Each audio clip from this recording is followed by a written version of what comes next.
We're filling up the water tanks. This is on, this is off. I don't want to turn it off because then he's going to say, what? Oh, that's going by us. Alright, anyway. We are refueling the tanks. I mean, putting more water in here. Okay. 100 gallons each. Okay. That's 100 gallons. That's 100 gallons. Lucas is at the dock.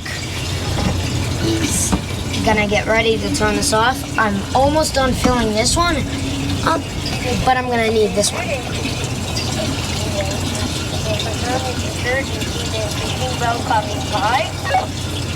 Yes, I do. I see the fishing boat coming by. Is you all clear? I need you to turn it off in 5, 4, 3, 2, 1. Turn it off. Yep. It's okay. Just tell him it's fine. It's okay.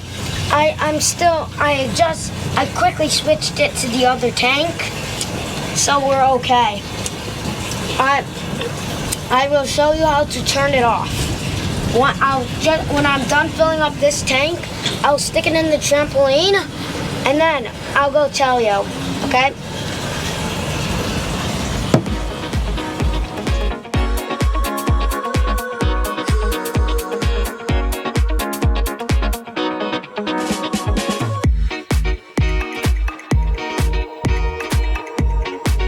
Could you stick around a little?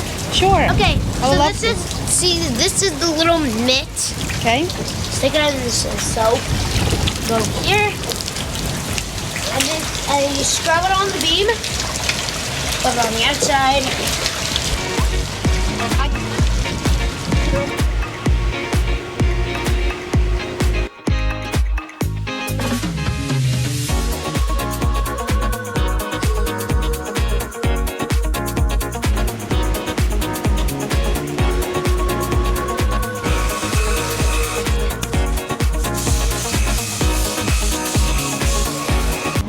So use this side, it's a soft side, you can feel it. It's really soft. Oh, nice. Yeah. You can go here. The salt kind of eats away at things. It's kind of like a cavity. Okay. So we're scrubbing all the rust off. And the one we're using is middle wax. Okay. Can I have some on mine? That looks beautiful. See that orange spots? Yes. That's rust. And what is the rust? Oh, the ocean. The ocean eats it up. So then you have a hole in the middle of it. Well, it's just like a cavity. You don't treat it, it puts a hole in here. That's the same thing. It'll literally start melting the steel and then put a hole right through it.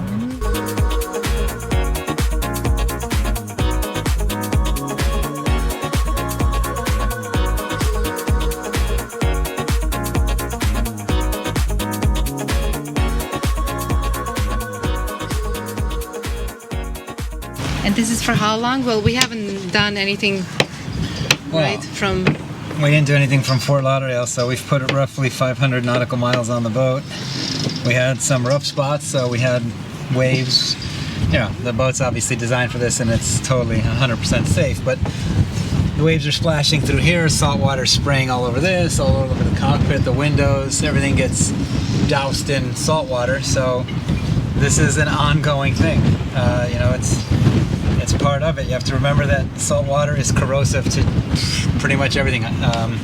Even plastic, but plastic stays there forever. Over time it'll break up, and that's why we have issues with plastic in the oceans, but and a variety of other reasons, but all this other stuff, the boat, the stainless steel, the ropes, everything is affected by the salt water. Actually, you can see, look at this is all salt. I don't know, you'll be able to see this on the camera or not, probably not, but if I can scoop some off, you want to see it? Wow. See how white my hands are? Fresh sea salt, let me look. That is all salt from the ocean. So you could sprinkle this on your salad, I guess. Probably not a good idea, but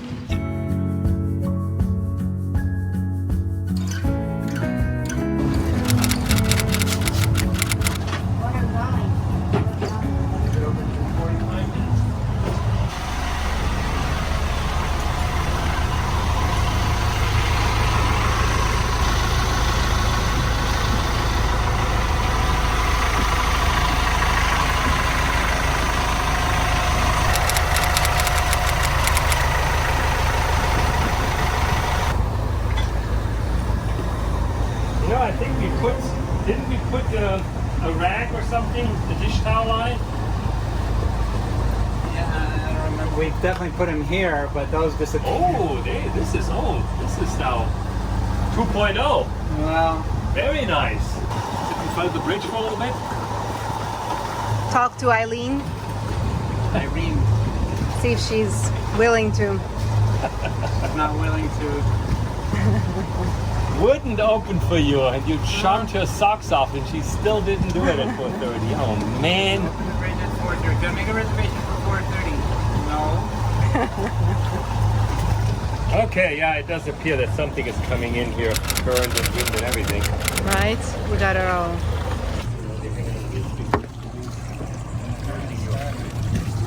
Then probably this, and then probably that.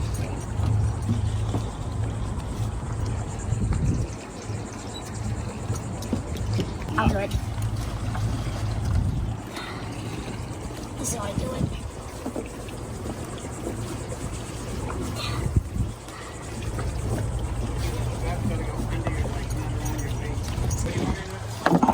Yay! God, if you do that, then if you keep sailing, the power lines are gonna break. Yeah, it's not a good idea to take off with these things attached. I've seen it once. Seen it? Where somebody actually took off with a holding tank pump out line attached. Wasn't pretty. Was not pretty. The whole setup on the dock flew into the water. We just took the whole thing ripped the whole thing right off the dock. Then it turns out that the Marina said that wasn't the first time that happened.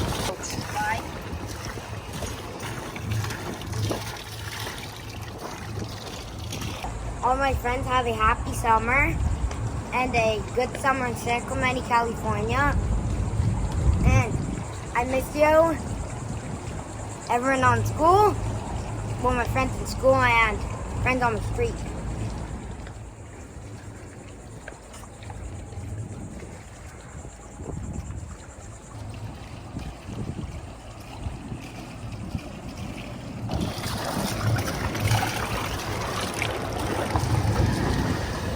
And so in order to do this properly, you have to spring yourself out.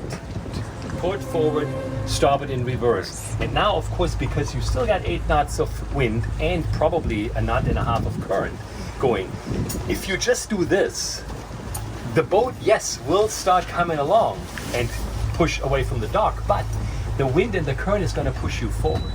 So you want to avoid that.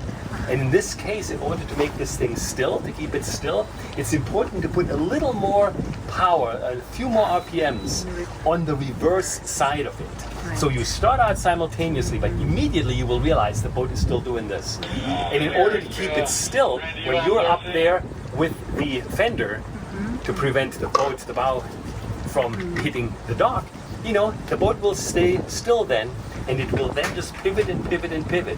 And since there is nobody behind us, it's relatively simple to wait until you have a good enough angle to commit to going out. And in this stage, you put the port engine in reverse, also put some RPM on it, and then against the current and the wind, you're going to shoot out diagonally. Okay. Okay. Yeah, so what Andy's going to do is, as soon as we take all lines off, Okay. the stern line is on slip. So it's already taken off the Yes. cleat. There's no more cleat hitch on it. Okay. It's just looped around. Right. And you can handle it from the dock. Yes. So once these lines are off, the boat will just hang on this That. line. Okay. And then you can either, you know, once Andy's behind the wheel, you can either just walk back there and drop it, and then boat's all his as far as maneuverability is concerned, or you can get your These two guys. little helpers, Yep. and all it is take the line off and pull it in on the other side. Exactly. Pull it You in know, from and then here. you can be up there already.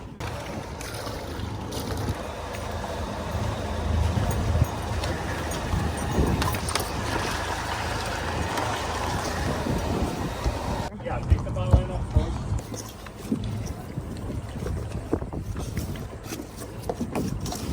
Okay, Oliver, here we go.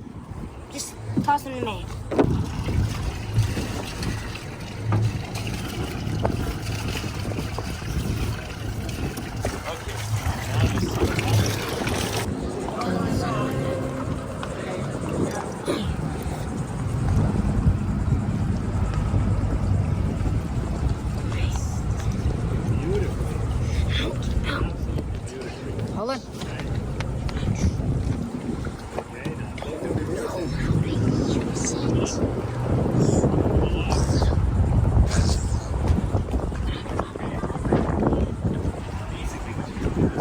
Okay, Oliver, can you take this? Just pull it.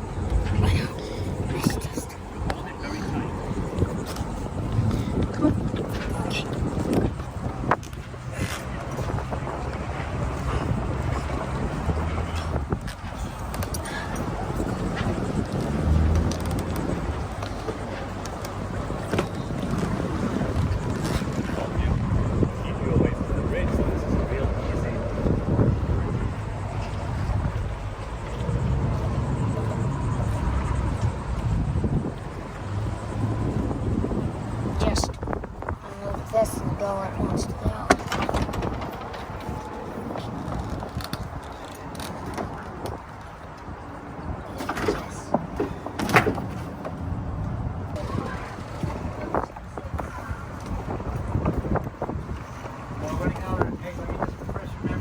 Okay, so at one point in time, you need to put a bit of duct tape around here, cut it in the middle, And burn it. take the torch and burn it. I'm sure they're cussing at the sailboat that's holding up traffic.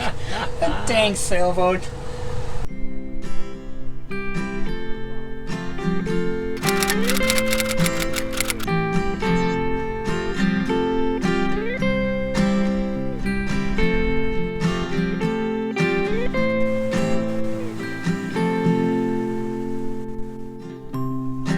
I had no home to rely on, driving around in a passenger van, dreaming of when I'd ever begin to start my life. That's when I moved to the city to be on the stage, but the curtain had closed.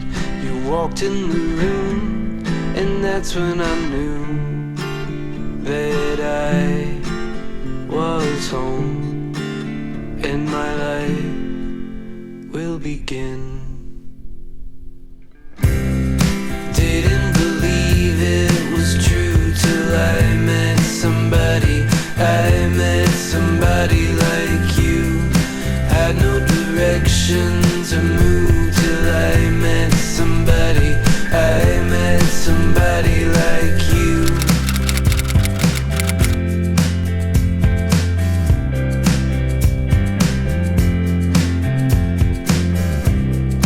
You took a flight from the desert to take up a room with a mutual friend. Couches and wine and everything's fine. Just one day at a time, and it gets you by. I didn't believe it was true till I met somebody. I met somebody like you. Had no direction to move till I met somebody. I met somebody like you.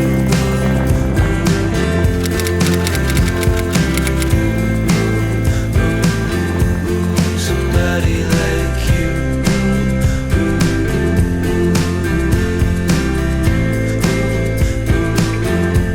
Somebody like you. I was just fading away till I met you. I was just notes on a page till I met you. I never imagined the day when I'd meet somebody like you. Couldn't believe it was true till I met somebody. I met somebody like you.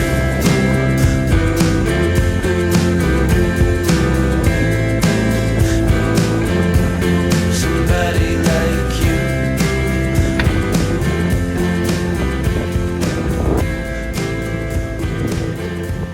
Somebody like you.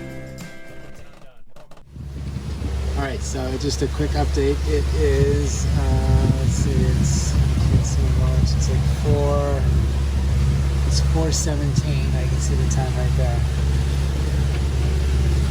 So 4:18 in the morning on July 19th. We're headed up the north coast. Sorry, headed up the east coast. The wind is pretty much dead behind us. I have the pilot set to wind vane because we're just trying to, it makes it easy to not have an accidental jibe. So you can see up here we're set to wind vane at 160 degrees. And we're coming up the coast. So we started over here in Wilmington. And we worked our way down the Cape Fear River. And then came out the bottom of the Cape Fear River, and then we had to go past the Frying Pan Shoals, so all the shallow areas. And we worked our way out, and now we're headed right up here towards Hatteras. So we'll cut across, head up to Hatteras, and then we're gonna make another left and continue up the coast towards Cape Henry and into the Chesapeake Bay. Good morning. Good morning. It is 5:40 in the morning. We are continuing up the north coast of, continuing up the east coast. And we're around the coast of North Carolina, headed towards Cape Hatteras. And the sun is starting to come out. It's been a pretty pleasant morning. So you guys out here, I don't know if you're going to see this. It's still a little dark. I don't know if the camera's going to pick this up.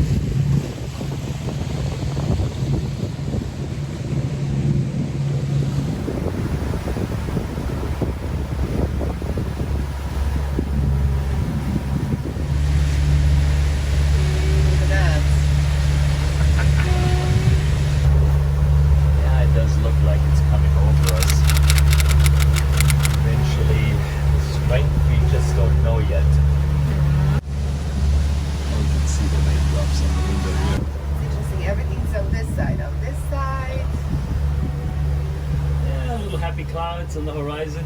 Maybe we should go there. Yeah, let's go there. I think Bermuda is out there. Okay, now it's gonna rain. Knots of wind again. 1:30.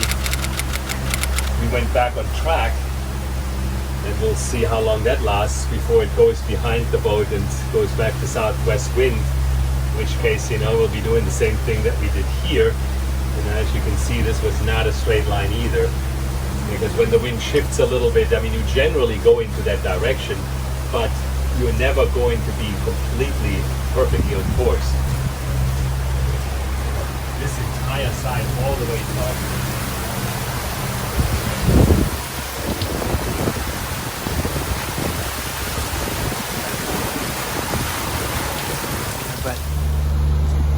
Nice and peaceful. It would be a little more peaceful actually if we had some more wind and we could turn off the engines, then you would just hear the water. But this is us headed towards Cape Hatteras. I'll show you guys here. So this is our heading. You can see that it says Cape Hatteras right here. So that's the destination or the waypoint that we're headed towards right now. That's the compass heading at 63 degrees. And this one shows you wind direction, so the wind is directly behind us at 180 degrees, 5.3 knots of apparent wind. Our speed over ground, we're traveling at 6.5, 6.3, 6.5 knots. We're in 94 feet of water. That's us right there, the little icon, and that's the path we're traveling. This will show you, so we're headed right there to Cape Lookout. And then we will head, so we're gonna head here to Cape Lookout, then we go around Hatteras, and we go up to Port Henry, and then this is the Chesapeake. So we'll enter here and then down into Norfolk right there. So, and then this gives you what's called rolling data. So it shows you our bearing towards the waypoint, our speed at 6.3 knots. We've traveled 83 nautical miles so far. The date, depth of water, then we're headed to Hatteras. At least that's the next waypoint that we're traveling towards. And that's it. This is just steering, it's steering towards, it's the autopilot, so this keeps changing based on what it's doing. So that's a quick overview of controls at the helm. These are all the different lines that control the main halyard. This pulls up the mainsail. The one that's rolled up there is the jib, which is also called the Genoa. So this pulls that out, or lets that out, and then you would use the Genoa, this one, if you're going to be on that, the wind's blowing to that direction, you'd pull this one out. Code 0 is for a different sail. Reefing is when the winds are getting really strong and you want to make the sail smaller. That's your first setting to make it smaller. This is the second setting, reef 2, to make it smaller. And then this is your Genoa jib, or the rope, to bring the sail from that side over. If you're going to bring the sail from port and bring it over to starboard, you would use this one. So that's it. These are the 2 electric winches to run the head sails. This is the winch and the lines to run the mainsail. Wow, you look good sitting out there. Between your blue hat and your, those are new shorts or skirt. And your colorful harness. You're looking quite tropical. I know. Now that I have it, nothing's gonna happen.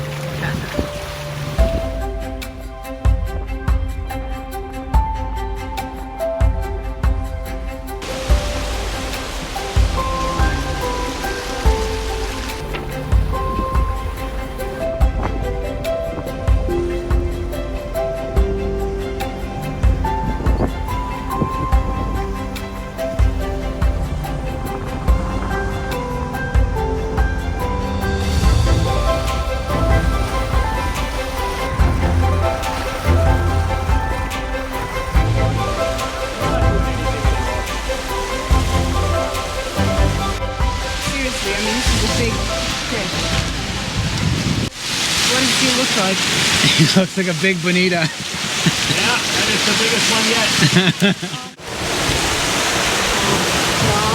Look at the size of this thing. That's a king size. Wow. What size? How many pounds do you think? That's 25 pounds minimum. 25 pounds? Look at this. That is a big, big fish. Is that a bonita? Yeah. Yes, it is. We're not gonna let him go. He's tired. So we are. I'll give you a flyer. Oh, he's got it. He's got it. We got it. Okay, now, come on. Don't die on me now. There you go. Kaplunk. Is he done? No, he swam away. Nah, he's okay. He's under the surface.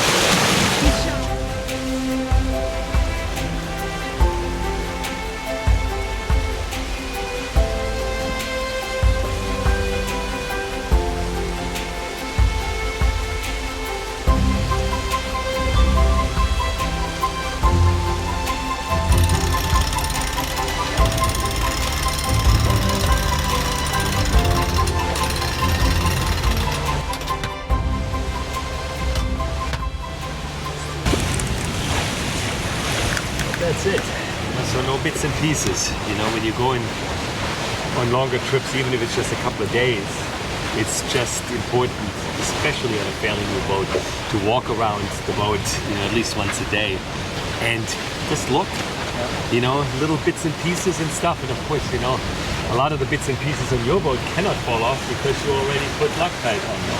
Only because they told me before, which is Sunday, Monday. Saturday, Sunday, Monday. So it is day 3, and we are on the northern beaches of North Carolina, about to head into Virginia Beach, and then head into the Chesapeake.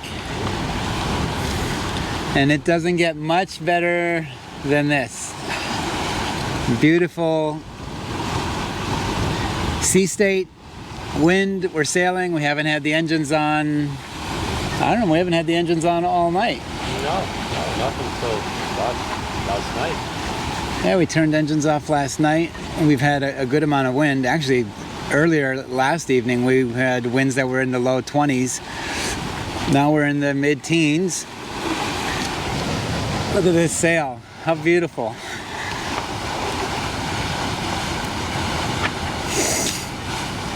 Another big thank you to Captain Richard for guiding us through the infamous Cape Hatteras, the Horn of Death. Yeah, it's not that big a deal if it's done right.